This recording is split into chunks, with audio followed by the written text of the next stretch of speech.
السلام عليكم ورحمة الله وبركاته.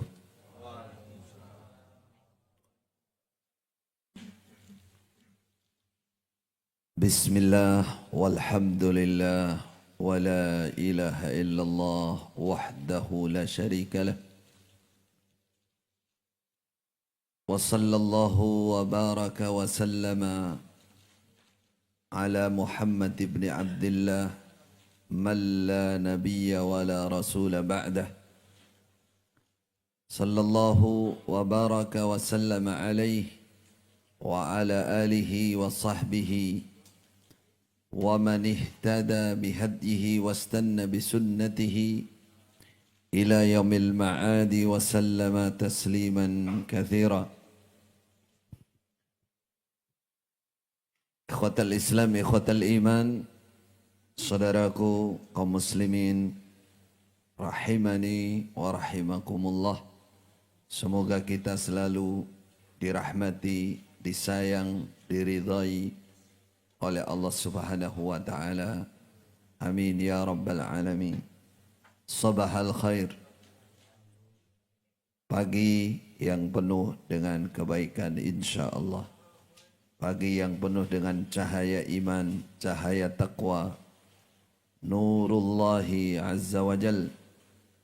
Pagi ini kita duduk kembali untuk membuktikan bahwa kita bersyukur kepada Allah, bahwa kita hamba-hamba Allah yang bersaudara karena iman, bersaudara karena Islam, bersaudara karena ihsan. Marilah kita terus berta'awun, saling menguatkan, saling memotivasi, saling memberikan semangat dalam beribadah kepada Allah Subhanahu wa taala. Barakallahu fikum wa jazakumullahu khaira. Semoga Allah memberikan keberkahan untuk kita karena kesemangatan kita dalam ilmu insyaallah.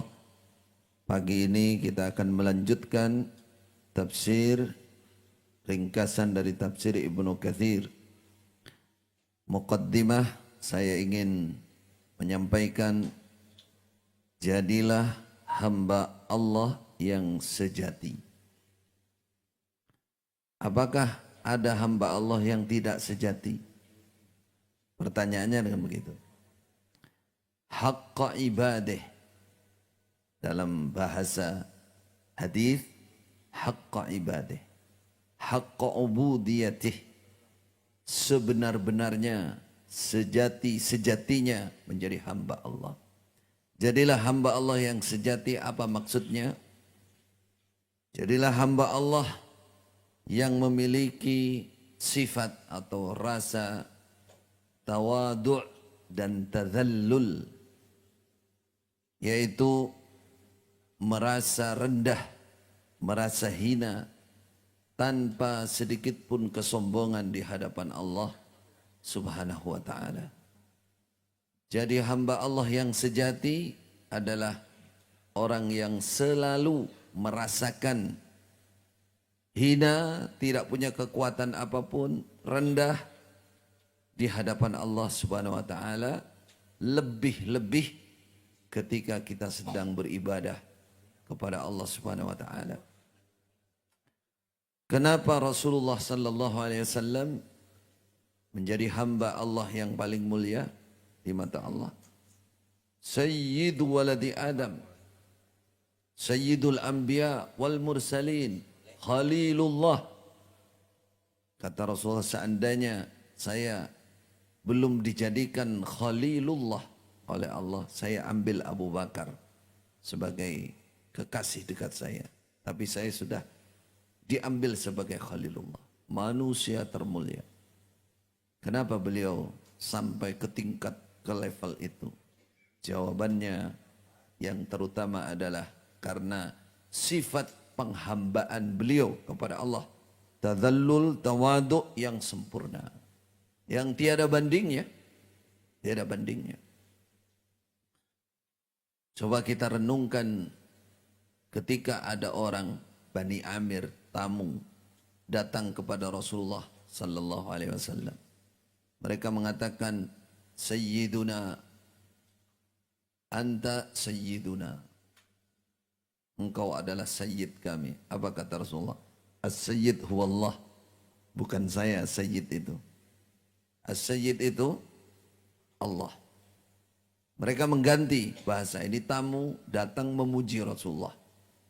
Memuji Rasulullah. Katanya, afdaluna fadlan. Engkau adalah orang yang paling utama di antara kami. Wa a'zamuna tulan. Dan orang yang paling agung kedermawanannya. Apa kata Rasulullah? Qulu biqaulikum au ba'di qaulikum wala yastajriyannakumus syaitan. Silahkan kalian mengatakan apa yang kalian mau. Ya, hati-hati tapi di situ nanti setan akan bergerak mempengaruhi kamu sehingga kamu nanti mengangkat saya tinggi sehingga kalian mempertuhankan saya sebagaimana Nabi Isa. Dalam riwayat lain Rasulullah mengatakan, la tutruni kama atrat an-nasara Isa ibn Maryam. Kalian jangan mengeluh-elukan saya. Apa? Mengeluh-elukannya. Menaikkan, memuji tinggi saya. Sebagaimana orang-orang Nasrani memuji Nabi Isa. Pengagungan yang luar biasa. Naik. Apa kata Rasulullah? Innama ana abdun. Aku ini hamba Allah. Aku ini hamba. Dalam kalimat lain di Sahih Bukhari, innama ana abduhu. Aku adalah hamba Allah. Qulu Abdullah wa rasuluh. Cukup kalian katakan saya ini adalah Abdullah wa rasuluh, hamba Allah. Apa rahasia dari kata-kata ini? Sungguh beliau menyatakan, Abdullah, bagi saya sudah puas sebagai hamba Allah. Orang yang tadallul, merendah di hadapan Allah. Abdullah, hamba Allah. Aku bangga dengan itu. Jadi Rasulullah enggak bangga. Tidak membanggakan kalau dikatakan anta sayyiduna. Bukan membanggakan itu. Kenapa? Karena beliau punya sifat tadi. Menjadi hamba Allah yang sejati. Hamba yang memiliki apa? Memiliki sifat tadallul dan khudu' di hadapan Allah Subhanahu wa taala. Mari saudara belajar. Mari kita belajar. Para nabi dulu juga demikian. Karena orang yang memiliki sifat ini, tadzallul tawadu, peribadatan penghambaan yang sempurna ini akan melahirkan pengagungan namanya, ta'zim kepada Allah yang luar biasa. Itulah yang menyempurnakan ibadah. Seluruh bentuk ibadah kita akan sempurna dengan sifat tadzallul, khudu', ta'zim. Mengagungkan yang tinggi kepada Allah Subhanahu wa taala. Coba para nabi oleh Allah dipuji. Contoh Nabi Nuh, innahu kana 'abdan syakura. Innahu kana min ibadi asy-syakur. Wa qalilun min ibadi asy-syakur. Semua oleh Allah disebut hamba. Para nabi itu, Nuh, Ibrahim, itu adalah hambaku. Disebut hambaku. Karena mereka adalah orang-orang yang betul-betul menghamba kepada Allah. Merasakan tadzallul, tawadu', khudu' di depan Allah. Bagaimana ketika kita ruku', saudara? Kita merasakan keagungan Allah atau belum? Kita khudu'. Terutama ketika kita sujud. Sudah merasakan apa bahasanya, kelezatan, kenikmatan, seakan tidak mau angkat kepala. Itu didapat oleh orang-orang yang sudah merasakan tadzallul dan khudu'. Bagaimana Rasulullah berjam-jam sujud. Itu namanya hamba sejati. Yang selalu merasakan rendah, hina, tidak punya kekuatan apapun di hadapan Allah. Merasa butuh, sangat fakir di hadapan Allah. Terus begitu, merasa banyak salah, merasa kurang syukurnya dan seterusnya. Itu. Nah, sehingga itu melahirkan sifat ta'zim, ta'zim, selalu mengagungkan Allah. Coba ketika Nabi Musa beliau diangkat menjadi utusan Allah. Beliau mengatakan dalam surah Taha, ya Allah, jadikan saudara saya Harun sebagai penguat saya. Begitu. Sebagai penguat saya, Nabi yang menguatkan dakwah saya. Apa kata beliau? Kay nusabbihaka katsira wa nadhkuraka katsira. Supaya kami, ya Allah, bisa selalu bertasbih kepadamu. Bertasbih, mengagungkan engkau. Nusabbihaka katsira wa nadhkuraka katsira. Dan kami selalu berzikir kepadamu. Ingat, menyanjung engkau ya Allah. Jadi semua para nabi itu tadallulnya luar biasa. Dan tujuan dalam hidupnya itu hanya mengagungkan Allah subhanahu wa ta'ala. Apa kata Nabi Yunus di dalam perut ikan? La ilaha illa anta subhanaka inni kuntu minadh dhalimin. Perhatikan kata-kata subhanak. Itu kata-kata pengagungan yang luar biasa. Subhanak. Bukan hanya kalimat ikhlas di situ. Kalimat ikhlas sudah top. Tapi yang mau kita ambil bagaimana para nabi itu semuanya memiliki sifat ubudiyah. Sifat tadallul yang luar biasa kepada Allah subhanahu wa ta'ala. Inilah haqqa ibadah. Sebenar-benarnya hamba Allah. Sehakiki-hakikinya hamba Allah. Lahirkan saudara ketakziman kepada Allah subhanahu wa ta'ala. Karena di situ sempurnanya ibadah. Ibadah apapun kalau diikuti dengan sifat tadallul khudu' jadi sempurna semua. Bersyukur. Orang bersyukur banyak. Alhamdulillah gitu sini. Tapi kalau diikuti dengan perasaan ya Allah antar razzaq. Engkau ya Allah yang ngasih rezeki kami. Rezeki hanya darimu. Beda tuh. Pertolongan Allah. Datangnya nikmat lagi beda. Beda. Karena berkualitas. Sifat penghambaan yang luar biasa. Orang sedang sholat, sama sholatnya. Yang satu nunduk, nggak bergerak sama sekali. Tahu-tahu ketepuk. Nah. Yang satu tidak bergerak sama sekali. Mengalir saudara air mata. Sebelahnya nggak tahu. Beda. Beda di hadapan Allah. Beda saudara, mari belajar. Belajar dan belajar. Kenapa ada raja istighfar? Anda tahu nggak rahasianya?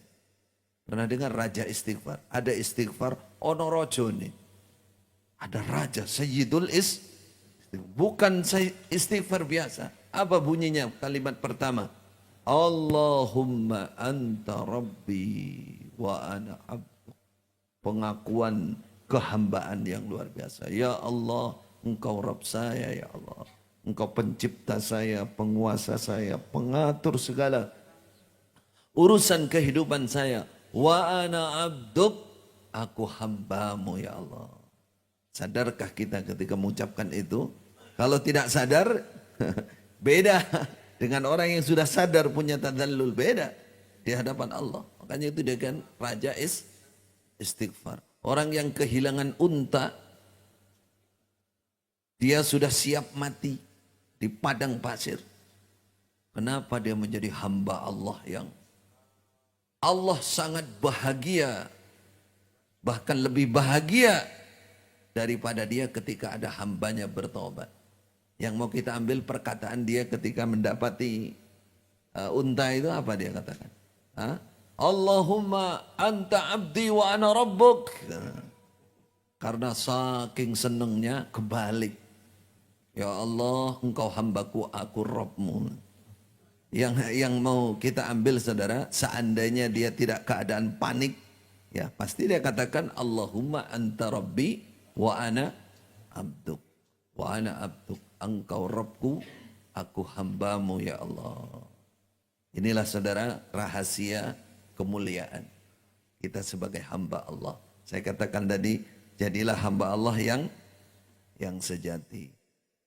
Dalam kisah-kisah ya, para ulama, orang-orang ahli ibadah zaman dulu yang 1000 tahun bahkan lebih, kisahnya sampai kepada kita. Kalau ditelusuri itu semua karena punya sifat penghambaan yang luar biasa. Coba yang sering kita dengar. Seorang wanita yang diperintah oleh ibunya, apa itu?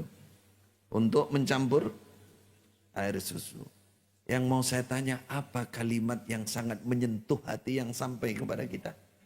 Ketika dia oleh ibunya dikatakan, campur, nanti bagus itu di pasar, nanti timbangannya tambah banyak. Apa kata anaknya? Khalifah Umar melarang. Khalifah Umar roh. Aduh, padahal Khalifah Umar pas di depan pintunya. Kebetulan istirahat di situ. Apa kata wanita ini? Idza lam ya'lami Umar fa kaifa bi rabbi Umar. Nah itu coba. Ketika Umar tidak melihat, Khalifah Umar enggak melihat. Bagaimana dengan Robnya Khalifah Umar? Apa itu? Bentuk apa? Itu namanya bentuk pengagungan yang luar biasa. Lebih takut kepada Allah daripada kepada manusia. Kenapa? Karena dia merasa sebagai hamba Allah. Sebagai hamba Allah. Kalimat itu sampai menggetarkan kita sudah 1000 tahun yang lalu sampai kepada kita kalimat itu. Betapa penghambaan kepada Allah yang luar biasa itu sangat mulia. Kalau agak mundur sedikit, misalkan kita ambil satu kisah saja. Ini wanita lagi, wanita. Biar yang belakang biar sadar bahwa wanita itu bukan hanya macak mana masa. Wanita sama di depan Allah ketika menjadi wanita yang salihah, wanita yang ahli ibadah, tidak dibedakan oleh Allah Subhanahu wa ta'ala. Ada satu kisah, Anda pernah dengar namanya Hatim Al-Asam. Itu seorang tabi'i yang sangat zuhud luar biasa, salehnya. Hatim Al-Asam. Suatu saat dia mengatakan, saya kepada keluarga, saya rindu Baitullah. Saya ingin haji ke Baitullah, tapi nggak punya bekal. Tapi kerinduan yang luar biasa itu menyebabkan dia tidak bisa menahan diri. Dia katakan, pokoknya saya harus berangkat. Padahal dia tidak punya bekal. Untuk jatah dia perjalanan itu kurang lebih 3 hari. Untuk 3 hari. Yang di rumah yang ditinggalkan untuk anak istrinya mungkin dimakan 3 hari. Selesai. Tapi karena ketinggian tadallul katakan kepada Allah dan kepasrahan yang tinggi kepada Allah, kata anak istrinya secara umum, Pak, jenengan pergi mau kemana, kita nanti kelaparan. Apa kata anak perempuannya yang paling kecil? Anak perempuannya, ini yang mewarisi ketakwaannya Hatim Al-Asam. Dia mengatakan, idza dhahabta fabaqiya ar-razzaq. Kata anak perempuan ini, kalau engkau pergi wahai bapak, jangan khawatir. Masih ada di dekat kami ar-razzaq. Zat yang maha memberi rezeki. Berangkatlah Hatim Al-Asam bersama rombongan. Belum sampai 3 hari perjalanan, pada bisa bulan itu perjalanan. Kepala rombongan itu sakit. Sakit, diobati, diapa, gak waras-waras di perjalanan. Terus mereka katakan, di sini ada orang soleh, ahli dzikir. Siapa? Hatim. Loh, suruh ke sini. Dialah yang berdoa pada Allah, sembuh. Allah paling sembuh, diruqyah. Diruqyah sembuh. Setelah sembuh apa kata kepala rombongan? Wahai Hatim, mulai berangkat sampai di sana, sampai pulang biayamu tanggungan. Tanggungan. Apa kata Hatim? Alhamdulillah ar-razzaq. Ya Allah, qad araitana qudrataka alaih. Fa'arina qudrataka ala ahli. Ya Allah, telah kau perlihatkan kepadaku kuasamu terhadap aku. Sekarang perlihatkan ya Allah kuasamu kepada keluargaku. Hari itu juga delalah kersane Gusti Allah. Ada rombongan pejabat amir melewati depan rumahnya Hatim Al-Asam. Ketika dia lewat di situ bersama rombongannya, Allah memberikan si pejabat ini, Amir ini tadi, haus yang luar biasa hausnya. Terus dia tanya, itu rumah siapa? Kata mereka, itu rumahnya Hatim. Orang soleh itu kan. Wah, saya ingin minum dari situ. Coba mintakan air minum ke situ. Mintakan air minum. Setelah dia minum, dia, wallahi ma sya'artu ma'an aladza min hadha. Kata Amir ini. Demi Allah, saya belum pernah merasakan minuman yang lebih lezat daripada minuman. Ini betul-betul rumahnya orang soleh. Karena dia pejabat, orang kaya, keluarkanlah kantong yang isinya emas. Dia diuncal ke rumahnya situ, dikasihkan di rumah situ. Dia belum berjalan, dia katakan, siapa ya pengawal-pengawal saya, siapa yang dekat saya, yang mengatakan cinta saya, hormat dengan saya, lakukan seperti apa yang saya lakukan. Wah, beh ngerokok, kantong keluarga. Jadilah di situ tidak sampai 3 hari. Tidak sampai 3 hari. Ibunya, anaknya yang asalnya tadi khawatir, mereka sudah bersyukur, senang. Mereka bangga, bahagia. Justru yang anak perempuan itu malah menangis. Allahu Akbar. Masih kecil dia. Dikatakan, kata ibunya, yang lain senang dapatkan rezeki, kamu kok malah menangis, Tana? Apa yang dia katakan? Dia katakan, seorang pembesar makhluk Allah melihat kita, ya sufuna, lalu kita mendapatkan segalanya, mendapatkan kecukupan karena dia melihat kita. Fakaifa bi rabbil ibad. Bagaimana Robnya seluruh hamba jika melihat hambanya seperti kita? Apa yang akan dia lakukan untuk kita? Yang mau kita ambil, betapa pada saat yang seperti itu pun sifat tadallul dan khudu' muncul terus pada Allah Subhanahu wa taala. Itulah nikmatnya iman. Itulah halawatul iman, saudara. Itulah penyempurna ibadah kita. Maka kita belajar, mari belajar, sempurnakan diri menjadi hamba Allah sejati yang memiliki sifat tadallul, sifat khudu' dan berpasrah hanya kepada Allah Subhanahu wa taala. Barakallahu fikum. Semoga muqaddimah sedikit dapat menambah iman kita dan ketakwaan kita kepada Allah Subhanahu wa taala. Tafsir kita Ibnu Katsir insyaallah seingat saya sampai di Al-Infitar ya. Al-Infitar setelah ayat innal abrara lafi na'im wa innal fujjara lafi jahim. Nah, itu. Insyaallah sampai di situ. Wa innal fujjara lafi jahim. A'udzu billahi minasyaitonir rajim. Innal abrara lafi na'im wa innal fujjar lafi jahim. Yaslaunaha yawmaddin wa ma hum anha bighaibin. Ayat 13, 14. Innal abrar lafi na'im sudah kita bacakan di pertemuan yang lalu. Sekarang wa innal fujjar lafi jahim. Dan sesungguhnya orang-orang fajir. Fajir itu banyak melakukan kemaksiatan. Aktif, tertib, istiqomah. Dalam kemaksiatan itu namanya fajir, fujjar. Orang yang dikenal banyak kemaksiatannya. Tempatnya di mana? Lafi jahim. Dia berada di dalam neraka jahim. Dalam neraka jahim. Syukran. Berada di dalam neraka jahim. Yaslaunaha yaumaddin. Mereka akan masuk ke neraka jahim itu yaumaddin.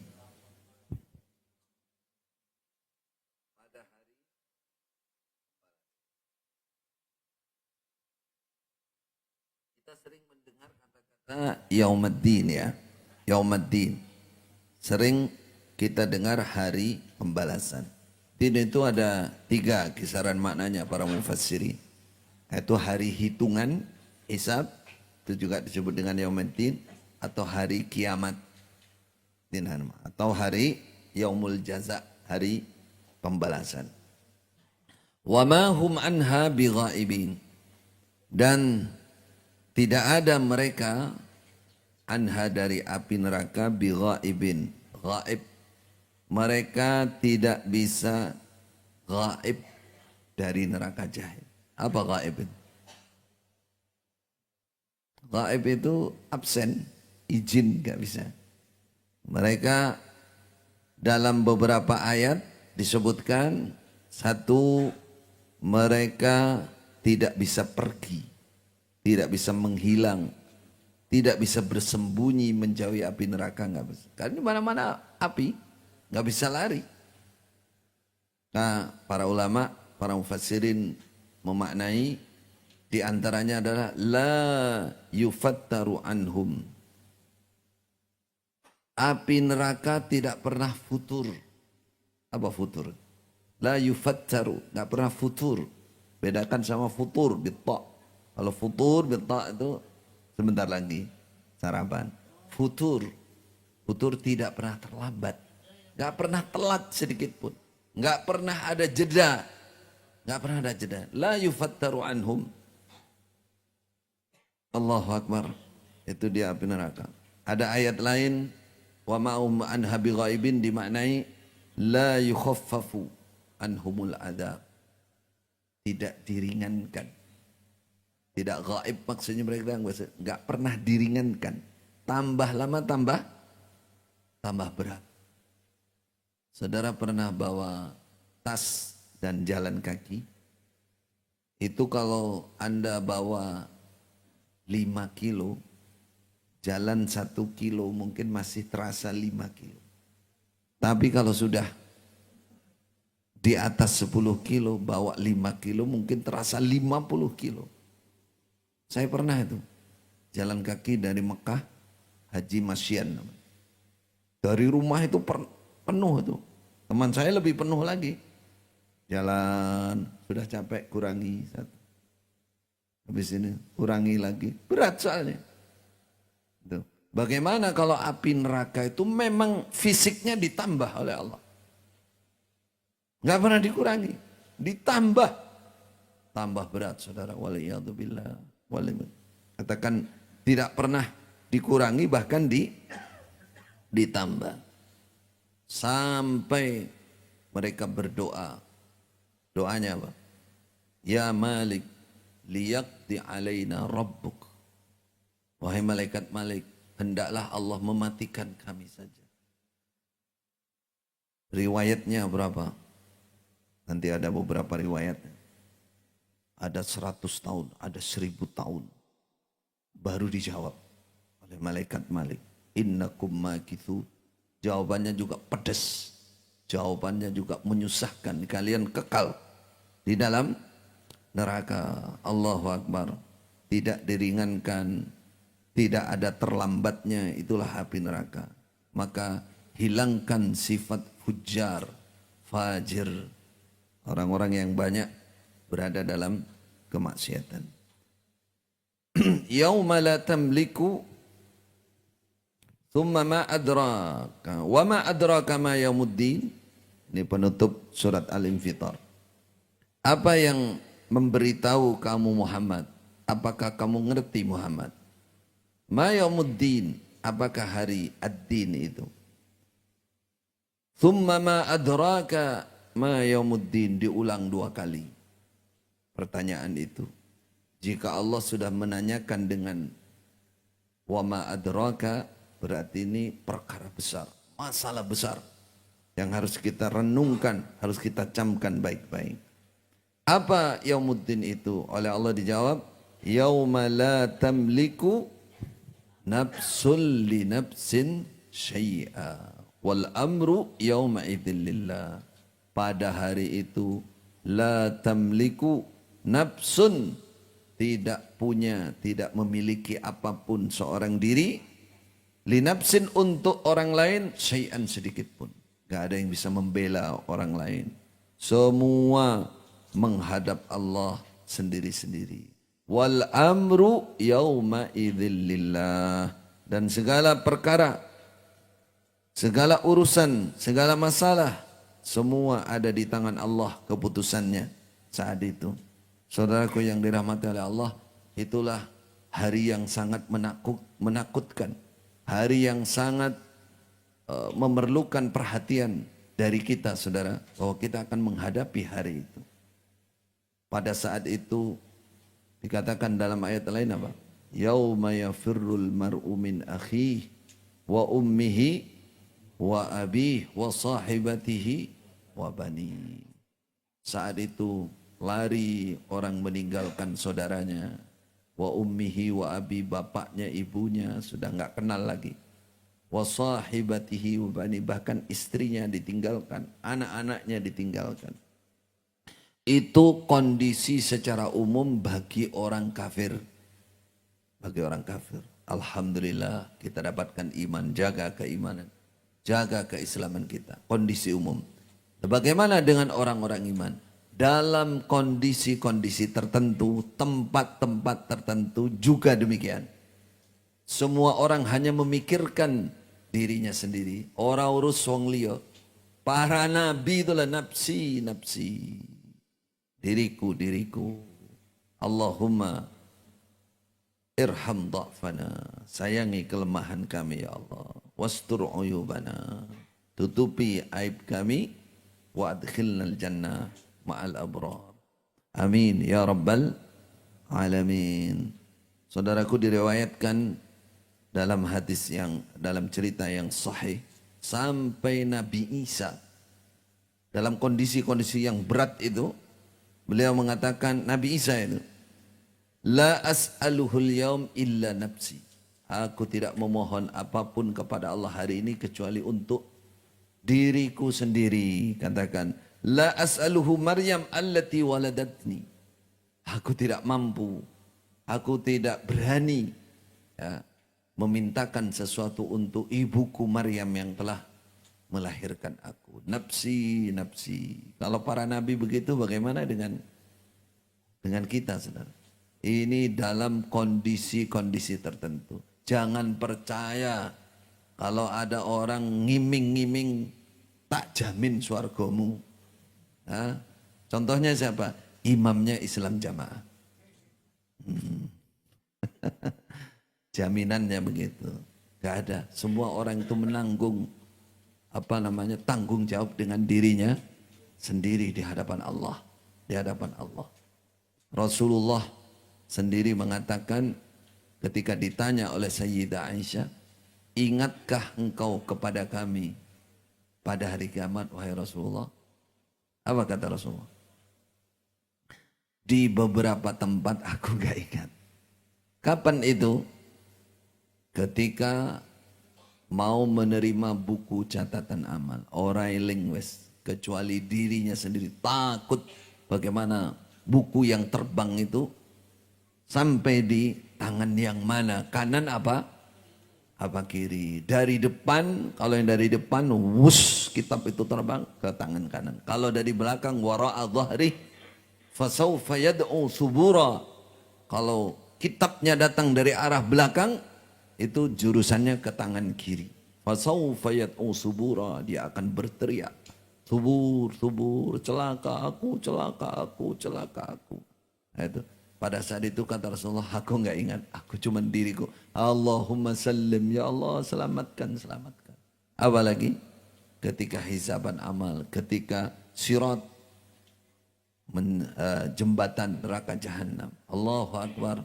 Kita perlu mandiri, saudara. Yauma la tamliku nafsun li nafsin syai'a wal amru yauma idzil lillah. Namun pada kondisi-kondisi tertentu pula ada namanya syafaat, penyelamatan.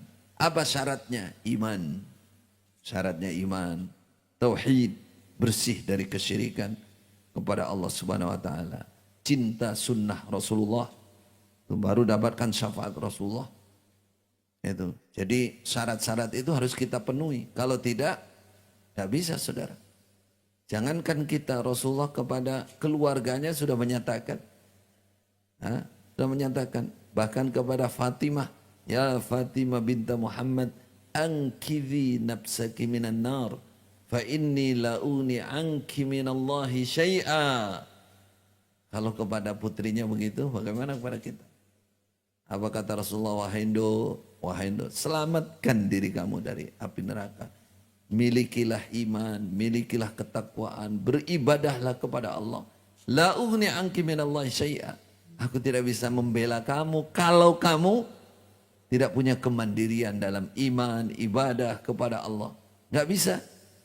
Kalau kamu nggak punya keimanan, nggak Islam, nggak bertauhid, aku nggak bisa bela kamu. La ughni anka minallahi syai'a. Itulah ayatnya yang disebut dalam ayat yauma la tamliku nafsun li nafsin syai'a wal amru yauma idzil lillah. Hatam surah Al-Infitar. Berarti kita syukuran apa ini? Sarapan nanti habis ini insyaallah. Lanjutannya adalah setelah Infitar Al-Mutaffifin. Nah, surah Al-Mutaffifin. Bismillahirrahmanirrahim. Wailul lil mutaffifin. Wail. Wail itu makna aslinya celaka, kehancuran, kerugian. Untuk siapa? Lil mutaffifin, bagi orang-orang yang mengurangi takaran. Takaran bahan makan. Kalau bahasa kita mencuri timbangan. Timbangan di tonggo digotong mlebu. Omah mboten. Yang dimaksud mencuri kiloannya, membohongi. Kapan? Alladzina idza iktalu 'alan nasi yastawfun. Yaitu orang-orang ketika dia menakar, menimbang kalau bahasa kita. Kalau di kita menimbang, takaran jarang di kita, nggak ada. Kecuali zaman dulu saya masih kecil tuh ada itu takaran dari takaran beras. Sekarang masih ada? Masih? Di mana Pak? Oh di museum betul. Kalau kita masih kecil dulu ada tuh. Itu memang satu. Kalau sekarang sudah rata-rata pakai timbangan, bahkan sudah diplastiki, ada 3 kilo, 5 kilo enggak. Nah, itu dulu takaran namanya. Idaktalu, ketika mereka menakar, artinya menjual sesuatu ala nas. Ketika idaktalu ala nasi yastawfun, ketika mereka minta ditakarkan, membeli maksudnya pada manusia, yastawfun, minta sempurna.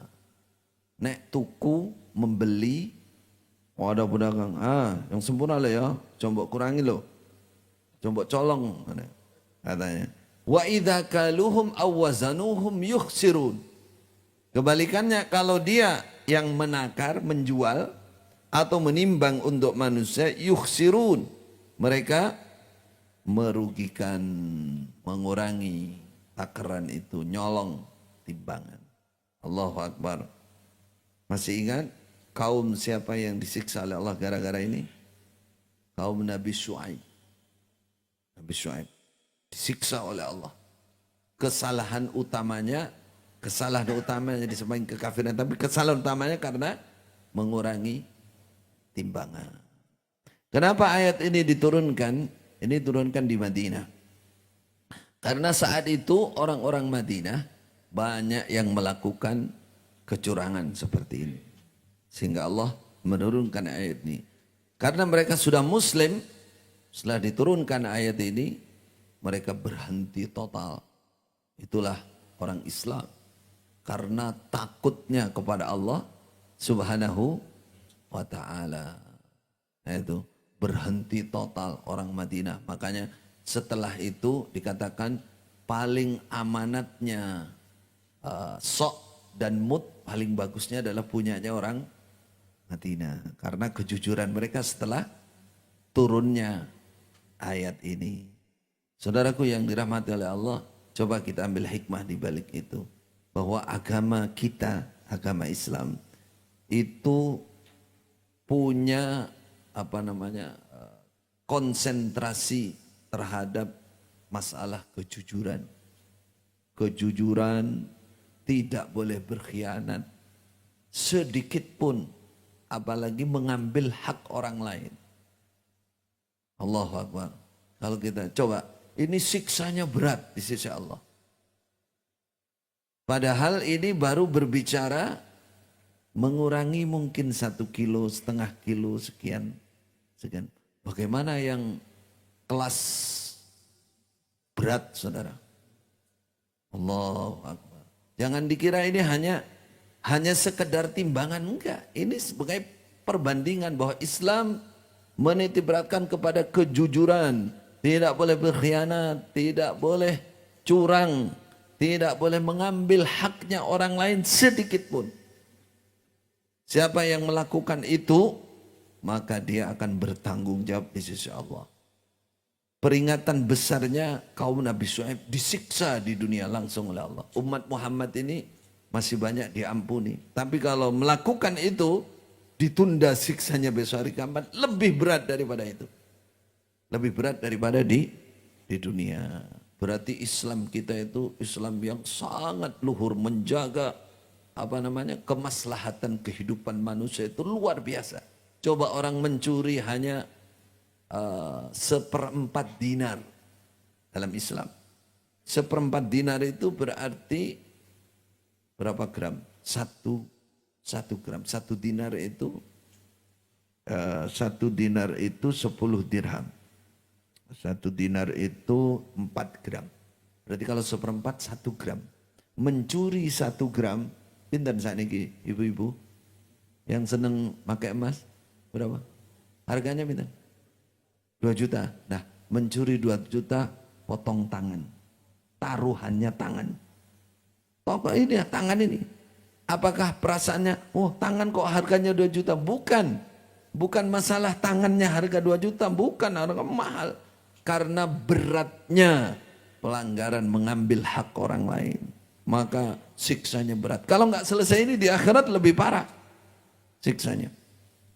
Nah, disitulah hadirnya sifat tadi dalam muqaddimah yang saya katakan.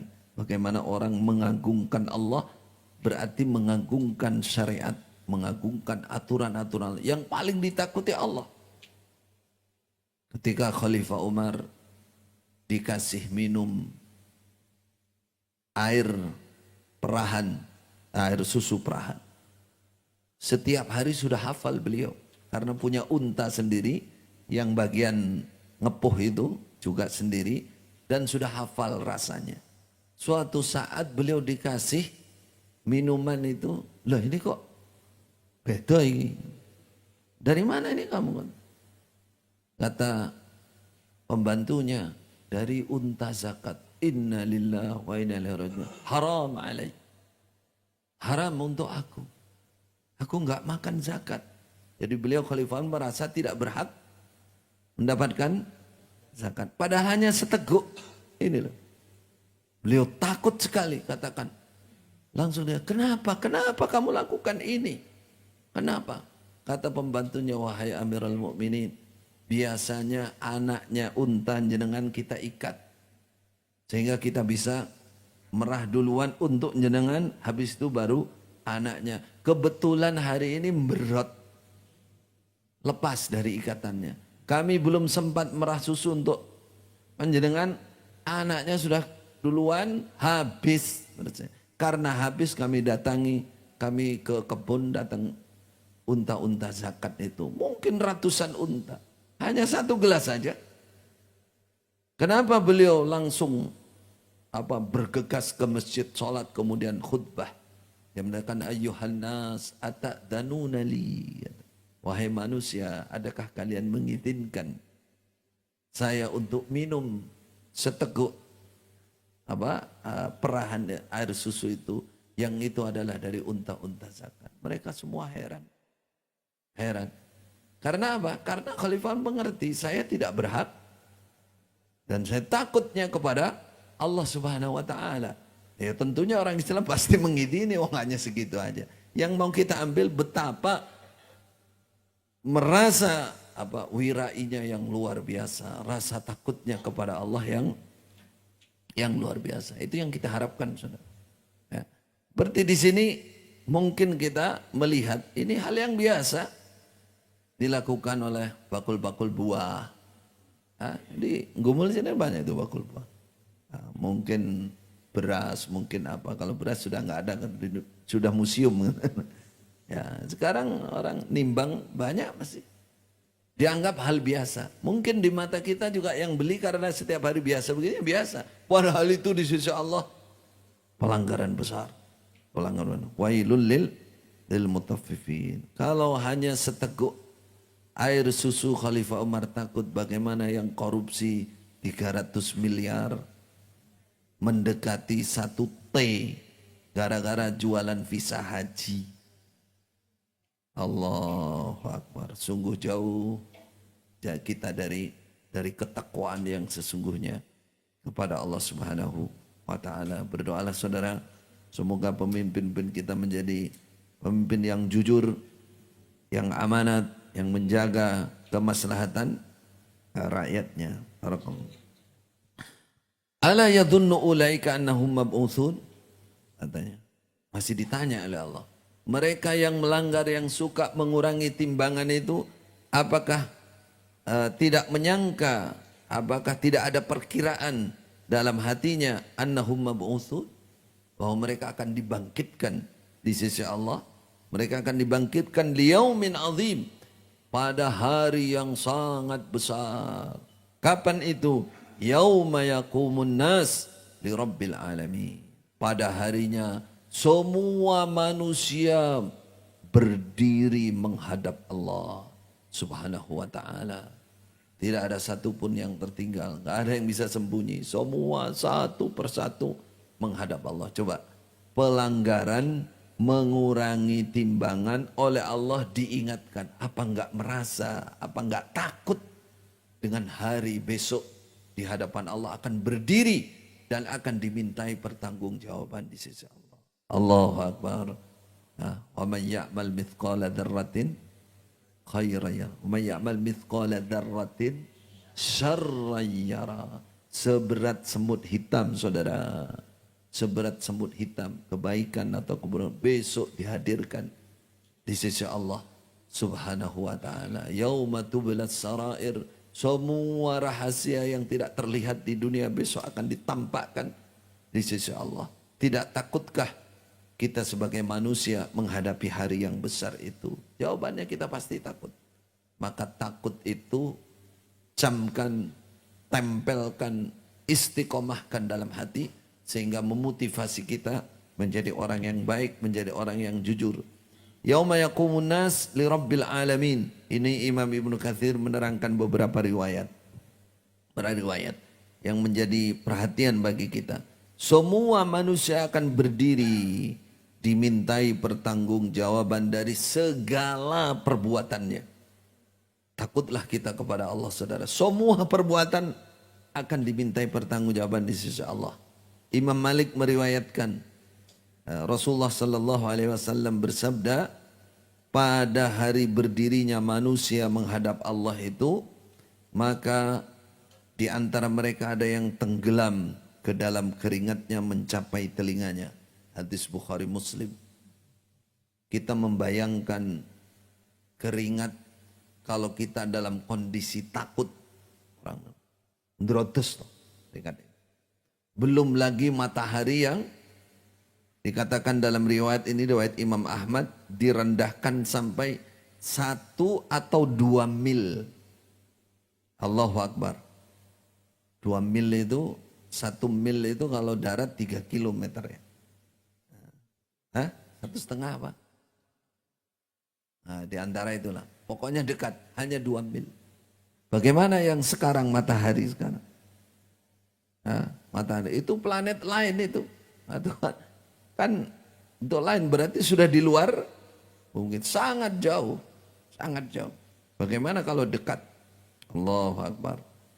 Bahwa dikatakan dalam riwayat Imam Ahmad, ya jaraknya 1 mil, 2 mil sampai mereka keringatnya tergantung amalnya masing-masing. Ada sampai 2 mata kaki, ada yang sampai lutut, ada yang sampai pinggang, ada yang tenggelam seluruhnya. Tergantung amalannya, amal kebaikannya dan amal keburukannya. Kalau amal kebaikannya banyak, mungkin tidak keringat, tidak keluar keringat Di mana dia? Justru duduk di tempat-tempat, di mimbar-mimbar yang agung, di bawah naungan arasnya Allah Subhanahu wa ta'ala. Allahumma ja'alna minhum. Amin ya rabbal alamin. Dalam riwayat Imam Ahmad sampai dikatakan hewan-hewan kecil yang ada pada saat itu semua mendidih. Mendidih kayak orang lagi ngerebus apa, saking panasnya saat itu. Berapa lama mereka berdiri? Imam Ibnu Katsir menyebutkan beberapa riwayat di sini. Berdiri selama 70 tahun ada riwayat. 70 tahun tidak berkata apa-apa, enggak berani ngomong. Terus meneng 70 tahun seumur hidup kita. Enggak bisa berbicara. Semua manusia begitu. Takut semua kepada Allah Subhanahu wa ta'ala. Ada riwayat 300 tahun. Ada riwayat 40 tahun. Yang paling mengerikan saudara, ada riwayat 40.000 tahun. Bagaimana 40.000 tahun orang berdiri di padang mahsyar? 40.000 tahun. Yang 10 tahun itu untuk proses vonis hukum masing-masing. 10.000 tahun. Ribu saudara. Bukan 10 tahun. 10.000 tahun. Itu proses tahkim. Proses Allah memvonis manusia satu persatu disuruh maju. Ya. Kenapa kok 40? Yang 40.000 tahun dibiarkan. Fi yaumin kana miqdaruhu khamsina alfasana. Khamsina alfasana. Jadi masa kiamat itu 50.000 tahun. Sampai akhirnya masuk surga dan ada yang bebas dari neraka atau masuk neraka. Waliyadzubillah. Lalu di mana orang-orang iman saat itu? Ada beberapa riwayat, hadis-hadis sahih, ada yang dicepatkan oleh Allah prosesnya masuk surga di sini. Surga duluan. Atau oleh Allah dibuat bagi orang iman itu menjadi pendek, hanya setengah hari. Jadi 50.000 tahun itu bagi orang iman hanya seakan setengah hari. Sama dengan orang yang di dalam kuburan. Kalau sudah 6 solihan seakan cepat sekali terjadinya hari kebangkitan. Baik. Abdullah bin Mas'ud mengatakan, ini sahabat Nabi. Mereka mendongakkan kepala ke langit selama 40 tahun. Wah, ini ada riwayat dari sahabat. Jadi berdiri menghadap Allah, ndongak tak inilah ndangak itulah. Pingin ditolong karo Gusti Allah itu 40 tahun. Iya sama ndangaman, enggak. Cengengan apa tengengan? Allahu Akbar. Betapa beratnya hari itu saudara. Ya. Ibnu Umar meriwayatkan berdiri selama 100 tahun. Jadi para sahabat itu dengan hal-hal sebenarnya punya perhatian saudara. Dan mereka takut betul dengan yang namanya hari kebangkitan. Tidak ada yang berani mengandalkan amalan yang enggak ada. Semua mendekat kepada Allah, menghamba kepada Allah, minta keselamatan, Allahumma sallimna indas sirat, Allahumma sallimna indal ba'ats. Berdoalah saudara, selamatkan kami ya Allah ketika hari kebangkitan, selamatkan yaumul hisab, selamatkan di jembatan menuju surga yang berada di atas neraka itu, waliyadzubillah. Kalla inna kitabal fujjar lafi sijjin. Kalla, jangan begitu, jangan kufur, jangan menentang Allah. Inna kitabal fujjar lafi sijjin. Sesungguhnya catatan orang-orang yang fajir, tadi apa fajir mananya? Orang yang durhaka, orang yang selalu berada dalam kemaksiatan. Fajir itu maknanya menentang atau menyimpang. Selalu dalam penentangan, maksiat. Maksiat itu maknanya menentang Allah. Dan penyimpangan, menyimpang dari kebenaran. Hari-harinya begitu. Di mana catatan orang-orang fujar? Lafi sijjin, berada di dalam sijjin. Sijjin itu tempat yang sangat sempit. Sangat sempit. Makanya bahasa Arab sekarang sijin itu penjara, tahanan. Sijin, lafi sijin. Wa ma adraka ma sijin? Tahu enggak kamu apakah itu sijin? Jawabannya apa? Kitabum markum. Apa yang kamu ngerti tentang sijin? Di sini Imam Ibnu Katsir memberikan beberapa penjelasan dari beberapa riwayat. Pertama dari Bara' Ibnu Azib. Dikatakan ruhnya orang kafir, fujar itu orang kafir, tulislah catatan dia di sijin. Di mana sijin itu? Sijin itu terletak di bawah bumi yang ketujuh. Berupa batu besar yang berwarna hijau. Berwarna hijau.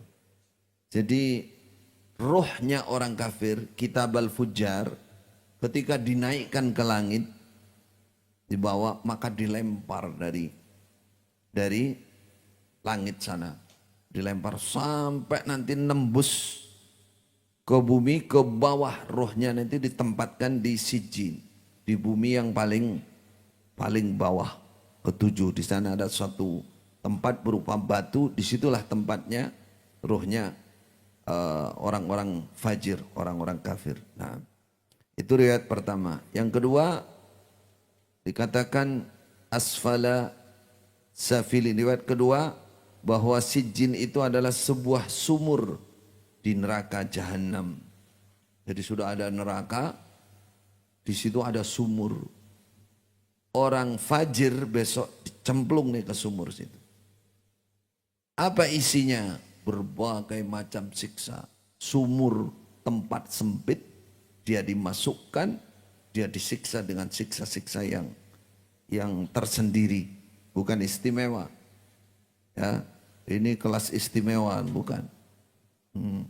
Tambah sempit tempatnya, tambah siksanya tambah berat. Waliyadu billah, waliyadu billah. Nah, semakin ke bawah semakin sempit.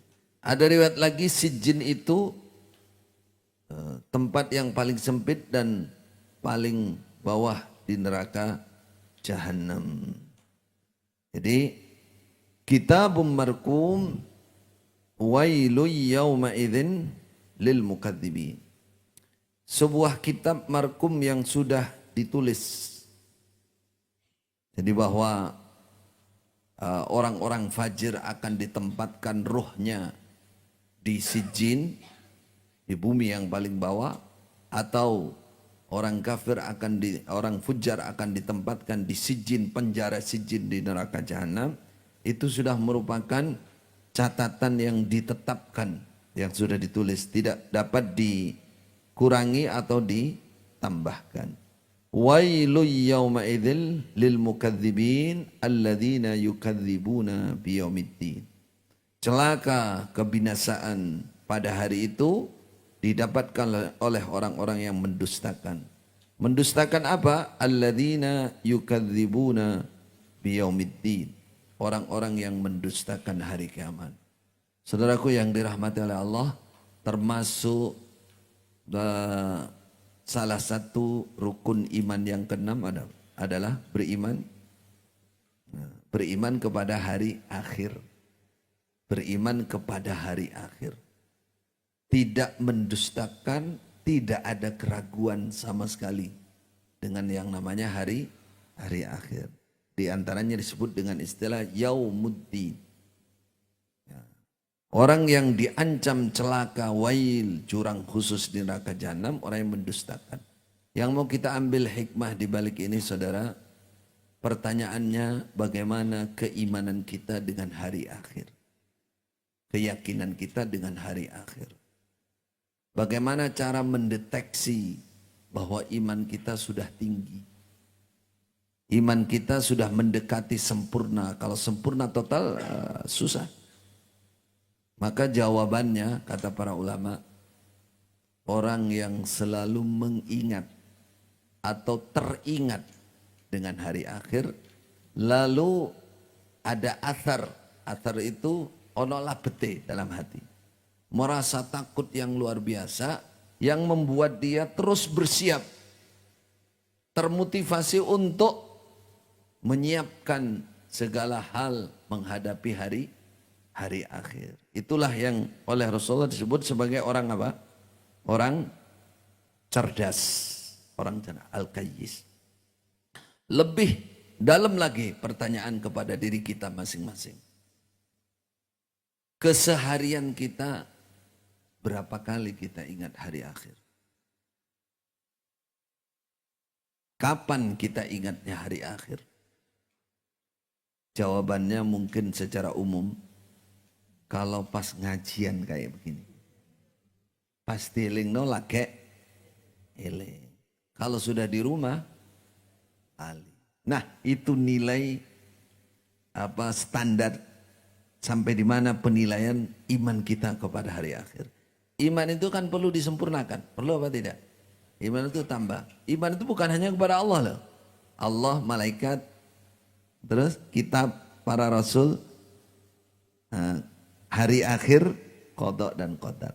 Yang perlu dipertanyakan iman kepada hari akhir. Para ulama, di akhir zaman itu banyak orang lupa. Nah, karena lupa tidak ada persiapan.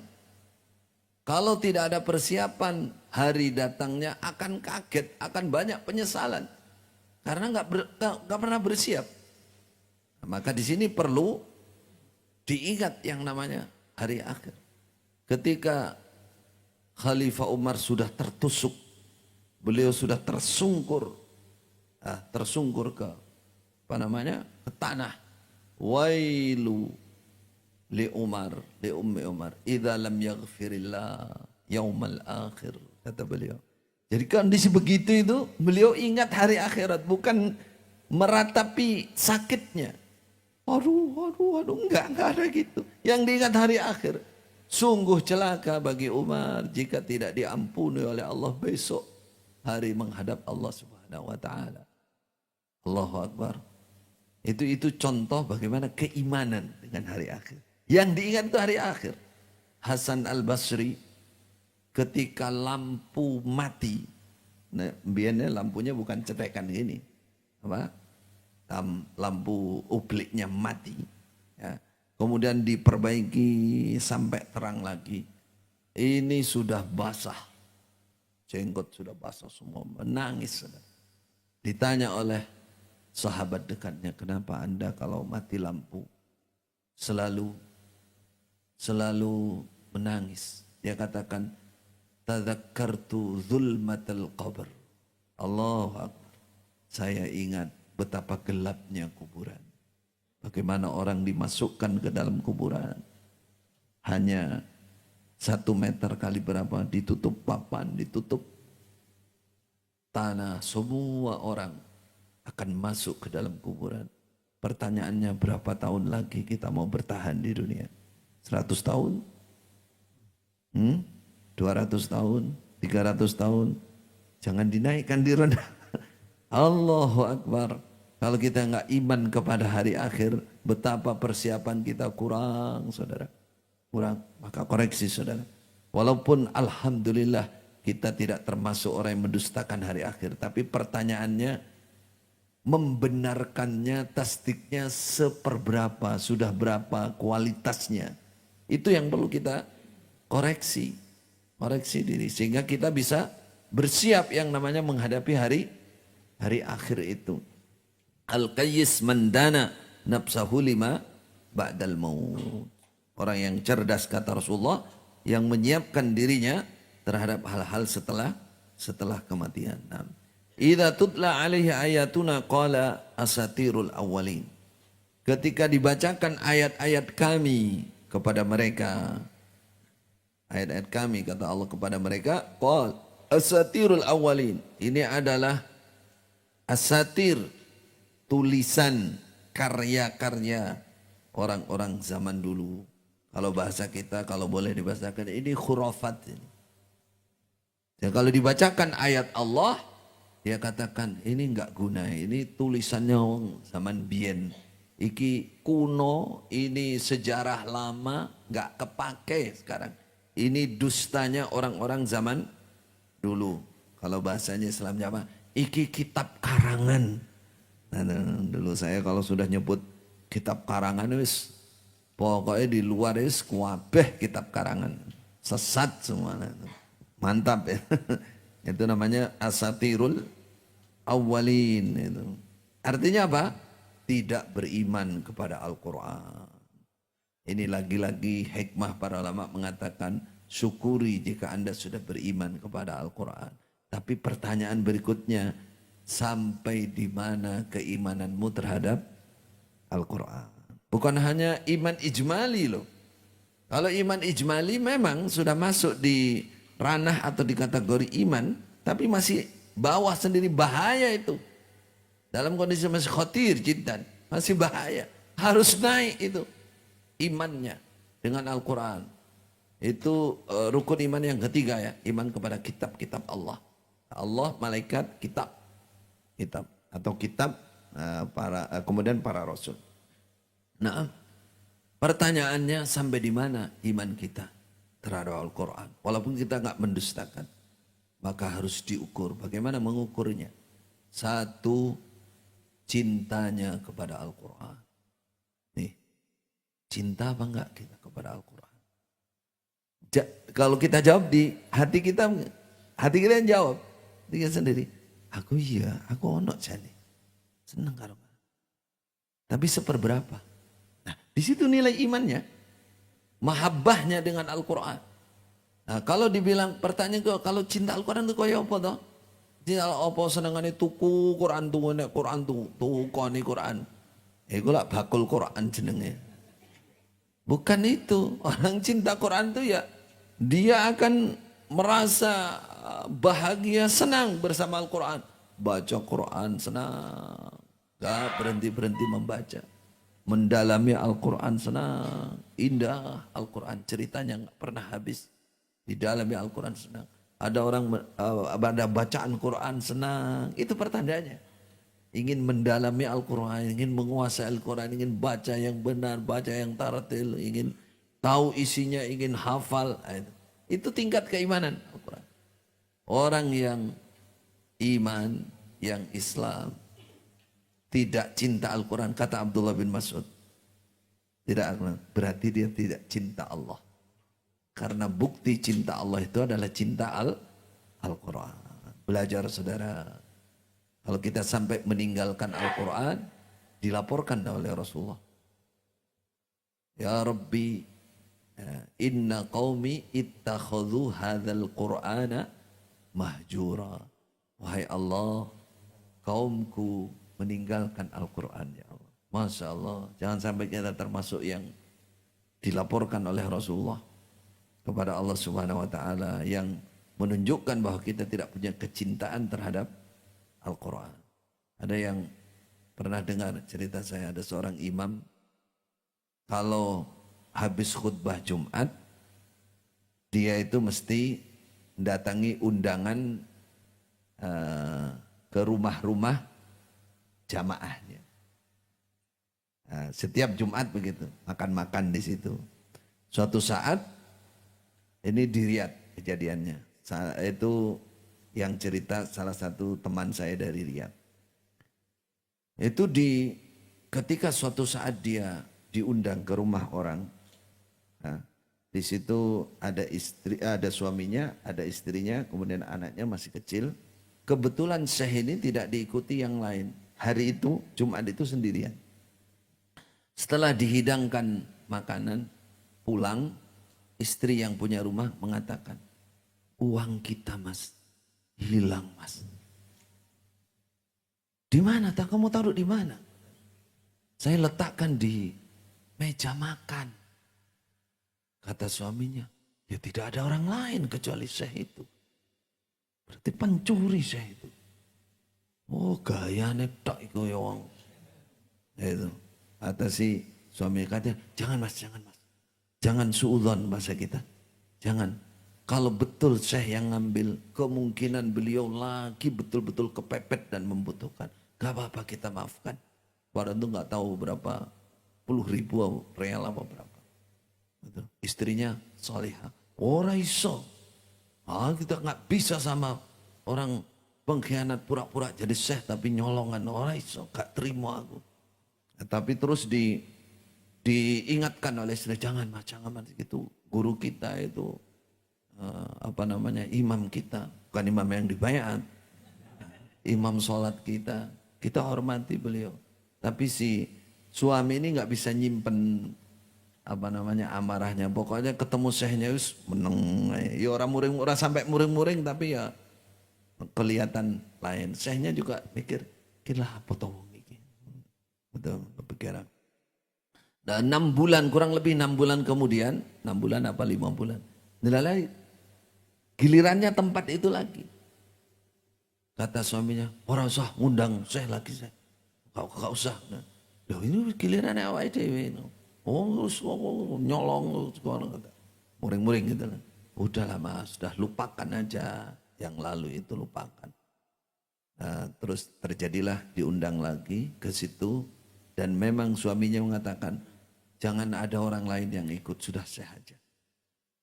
Tuh, ya. Setelah hidangan makan selesai, dia memberanikan diri yang suaminya ini. Saya sudah 6 bulan nyimpen unek-unek saya ini. Warok muring-muring. 6 bulan yang lalu kami kehilangan uang. Di sini, di meja ini. Dan tidak ada orang lain kecuali Anda ya saya. Syekhnya dia aja tenang.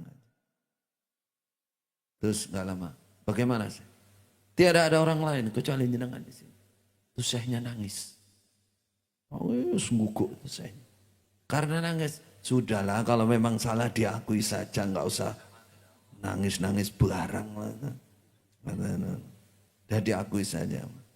Kata syekhnya, tolong mushaf kamu di mana?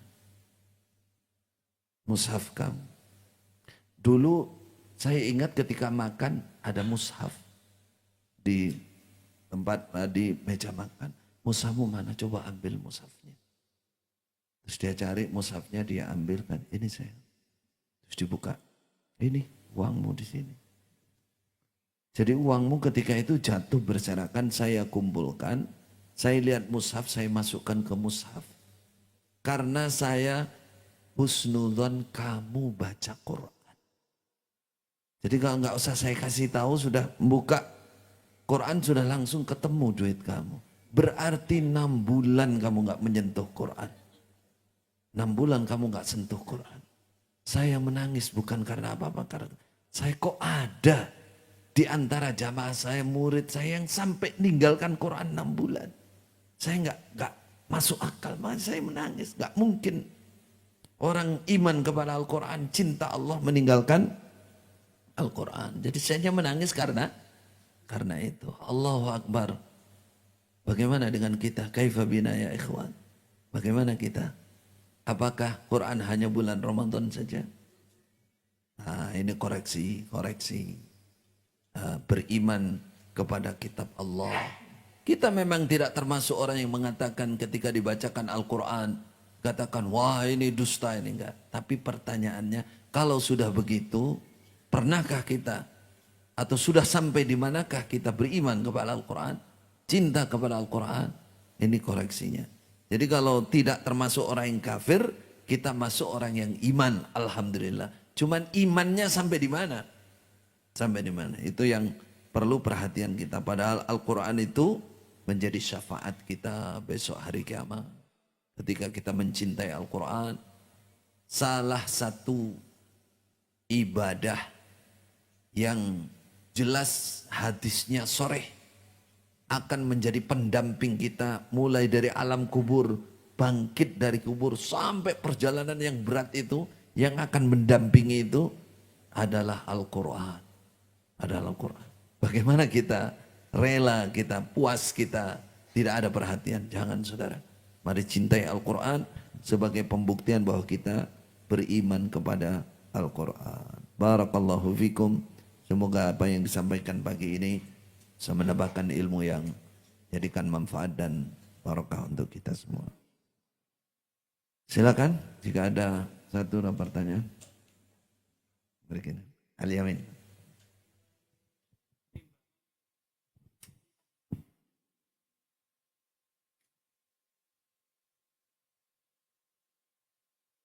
Ya. Hmm. Ya. Hmm. Hmm. Baik. Nimbangnya sendiri ya. Mereka nimbang sendiri. Kita aman berarti penjual aman. Kalau dia dusta dia yang uh, uh, ya itu sunnah Nabi. Jadi Rasulullah mengatakan kalau kamu menimbang ada kebahasannya rujhan. Turauno sidik tambah imbone sidik. Cara coba nopo nih? Angeti, angeti. Nah itu sunnah Nabi itu.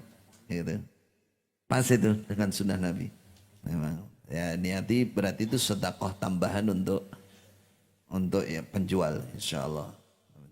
Barakallah. Baik. Baik.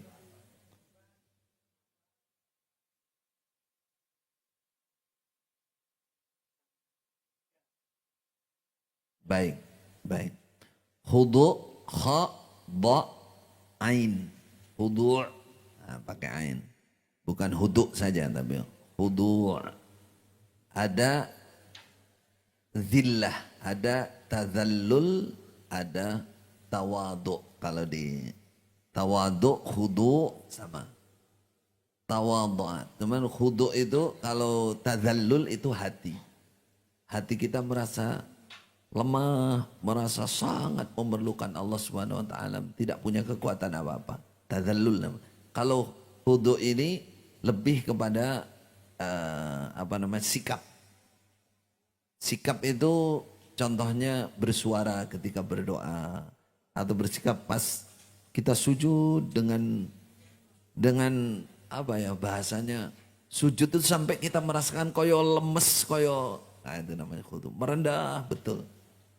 Nah, kalau aslinya hampir sama sebenarnya merendah di hadapan Allah cuman khudu ini lebih kepada yang tampak kepada yang tampak. Jadi ini dua kata yang saling menguatkan tadallul dan khudu. Tadallulnya. Cuman tadallul itu lebih kepada hati, kalau khudu lebih kepada sikap. Sikap itu ya pandangan mata, kemudian suara, ketika ya Rab, ya Rab, ya Allah, ya Rab. Itu namanya khudu.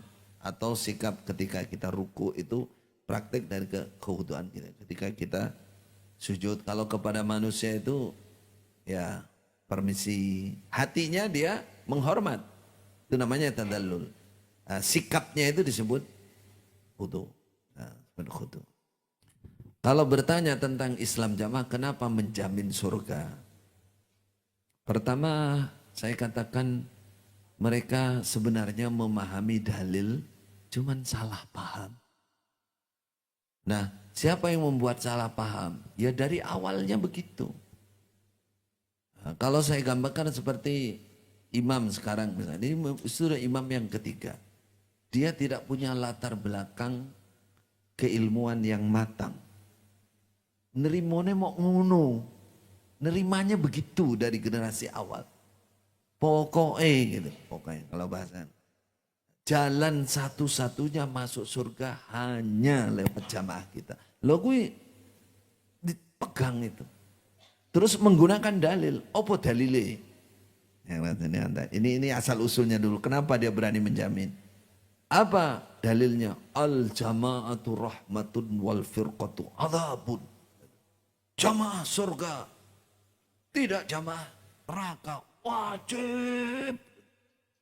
Jadi itu tanamkan. Itu kan jaminan surga menggunakan dalil.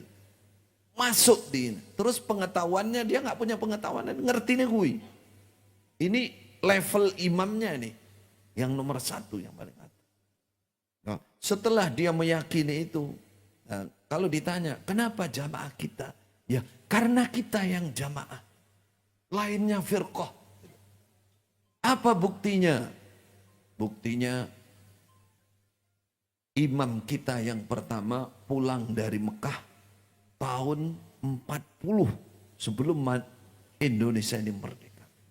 Setelah itu dibaiat, dijadikan imam. Maka itu sah karena di Indonesia belum ada NKRI, belum ada baiat, belum ada. Itu pengawal dan itu ditelan mentah-mentah. Tidak mau buka sejarah, tidak mau mendengarkan, tidak mau enggak. Pokoknya itu. Nah, berarti jalan tunggal masuk sebelah, tunggal bahasanya. Tunggal jalan satu-satunya, isinya, satu-satunya jalan. Hanya kita. Oh, itu yang mereka pegang. Nah, dari sinilah berani menjamin orang lain. Pokoknya melu jamaahku, jamaah kita ini wajib surga. Itu satu. Ini yang saya baca kondisi misalkan imam yang sekarang. Dan rata-rata jamaahnya begitu. Ini bagi pendoktrin ya. Bagi pendoktrin. Tapi dalam penelitian saya ada indikasi dari orang-orang zaman dulu memang sengaja mendoktrin jamaahnya begitu. Karena tidak mungkin orang belajar ilmu di Mekah apalagi sampai bertahun-tahun hanya punya pemahaman seperti itu, nggak mungkin. Nggak mungkin. Hanya yang berbaiat pasti surga selain ini. Nggak mungkin. Nggak mungkin belajar sejarah, nggak mungkin tidak belajar sejarah Islam, tidak mungkin tidak belajar tafsir kalau di Mekah. Kecuali kalau di sana hanya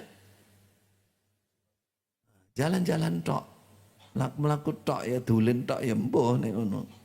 Tapi kalau dibilang belajar di sana nggak mungkin ada pemahaman seperti ini. Kalau ada pemahaman seperti ini itu berarti ada maksud. Ada tujuan lain. Jadi memperbudak jamaahnya, doktrin jamaah supaya taatnya luar biasa, bariku diperes. Jamin surganya. Infak. Anda tahu berapa? 10% Pak. Dan tidak berkutik Pak. Gak berani sama sekali. Untuk tidak menyerahkan itu. Kenapa? Karena surga ini tadi. Jaminannya. Nah, karena dia bawah ya orang-orang awam semua. Dengar hadis al jama'atu rahmatun wal firqatu am. Man arada buhbuhat itu dalil yang paling lantang. Nasihat pokok itu. Man arada buhbuhatal jannah falyalzamil jama'ah. Siapa yang ingin masuk betul di tengah-tengah surga supaya menetepi jamaah. Jamaah kita di Indonesia. Lainnya tidak sah. Karena pakai dalil man arada buhbuhat. Sopo sing pengin mlebu swarga tenan.